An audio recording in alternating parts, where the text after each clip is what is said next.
to NBA draft. So for the fans, to help you understand, you can vote for your favorite teams as well. We'll get to that a little bit later. Go to Twitter and look at NBA TV's handle. So Jim, let's start with you. As the last guy introduced on this panel, but you are on the clock for the Detroit Pistons. Detroit basketball. Finally, after 51 years, you get the #1 pick again. Who you going with? It's not hard. It's not a hard choice from this perspective because they need a playmaker, a franchise-type player, someone that puts some butts in the stands. But here's the dilemma: they really love Jalen Green, but for what they need, Cade Cunningham is that person. And the reason why, playmaker, distributor, kind of reminds me a little bit of Jason Tatum. Not overly athletic, but understands how to play the game. Outstanding teammate. And for Detroit, this is a safe pick in regards to who you pick, how you pick, when you pick. Cade Cunningham should be the guy. And let me add something about him this season that I thought was really critical. And I think, Jonathan, you may concur on this. He didn't have to play. Okay, first off, in the offseason, as you know, Jim and Rex, Oklahoma State looked like they weren't even going to be eligible for the NCAA tournament. So he easily could have said, you know what, I'm out. I'm going to go just work on my game, maybe do G League, you name it. He decided to still honor his commitment, play for Mike Boynton. Then he got hurt at one point during the season, still came back, tried to finish, and did. They advanced a couple rounds in the NCAA tournament. He went for 40. He was a gamer. He was a winner. And Detroit is getting someone that could be a big-time NBA talent. Yeah, Rex, what do you think of Cade?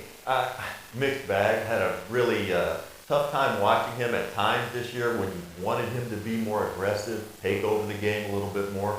But you also understand he tries to play the right way. He just plays winning basketball. I wish he had that little bit extra burst of juice, athleticism. I'm anxious to see how that's going to translate. He's got all the tools. Good pick for Detroit.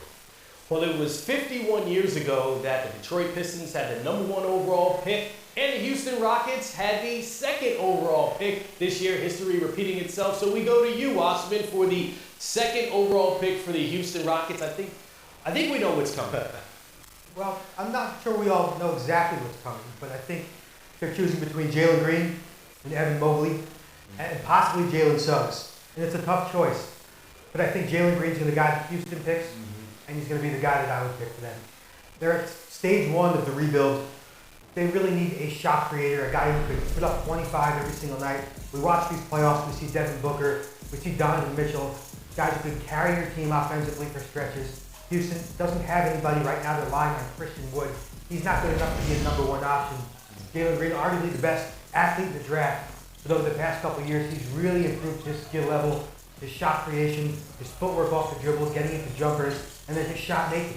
He's become an actual shooter at this point, around 2 threes a game in the G League. And again, 3-level scorer, big-time athlete, puts a lot of pressure on defenses. He's a good person to start your rebuild with if you're Houston. Yeah, when I hear Jalen Green as a guy that did.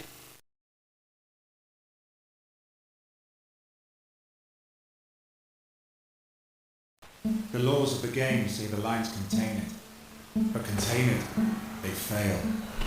This game forever grows, forever spreads, a cultural force no whistle can stop, the spirit of the NBA. Welcome to the NBA TV mock draft show for 2021 NBA Draft. I'm your host, Chris Miles. I have 4 panelists, and what they're here to do is to make picks for your favorite team. So let's get to meet them.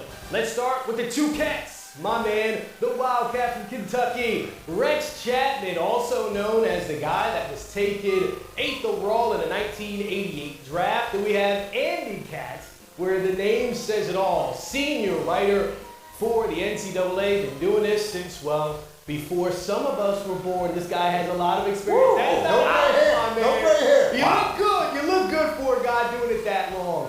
Jonathan Wasserman, to my right, he is also for Bleacher Report, our NBA scout, and here to break down a draft. And of course, there's Jim Jackson, 4th overall pick in the 1992